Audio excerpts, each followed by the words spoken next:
অমুসলিম যুবক হিন্দু ভাই ফোন করেছিল, যদিও সে মনে হয় আমার জলসা শুনে। সে আমাকে বলছে আপনার কাছে কিছু জানার ছিল আমার। আমি বলো আমরা তো জানাবার লেগেই আছি। কি সম্পর্কে জানবে?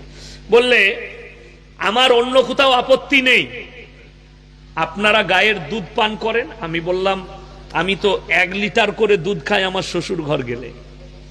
শ্বশুর বাড়িতে গায় আছে, আমার বাড়িতে প্রত্যেক দিন 1 লিটার করে দুধ। আমি জলসা করে ঢুকলে আমি 250 দুধ রাত্রে বেলায় ভোরের বেলায় খেয়ে দিয়ে তারপরে ঘুমাই। আমি দুধ খাই। বললে গায়ের দুধ খান, গাইটাকে আবার জবহ করে আপনারা তার মাংসটা খান।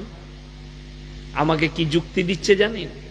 আপনি মায়ের দুধ খেয়েছেন? আমি বললাম হ্যাঁ, ছোটবেলায় আফকোর্স খেয়েছি। আমরা সবাই মায়ের দুধ খেয়েছি না খাইনি?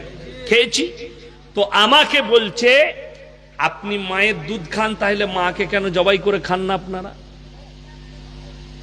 আমি বলি যুক্তিটা ঠিকই আছে, কিন্তু আমার উত্তর নিতে পারবে না। বলে কেন? আমার উত্তর ইঞ্জেকশনের মতো, এমনি আমি গাল খাওয়ালো, বলে দিলেই গাল দিবে তুমি, নাইলে কেটে পালাবে। বুঝে বলুন।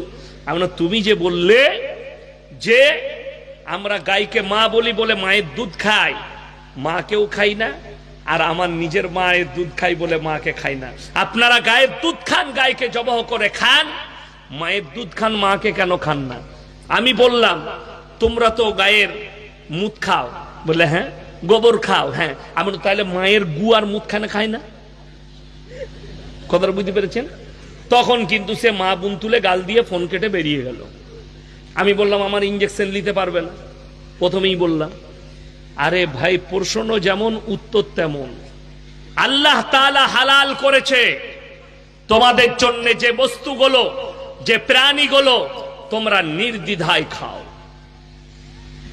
বাঁকুড়া ডিস্ট্রিক্টের একটা ছেলে ফোন করেছে, হুজুর আমি সকালবেলায় বাজারে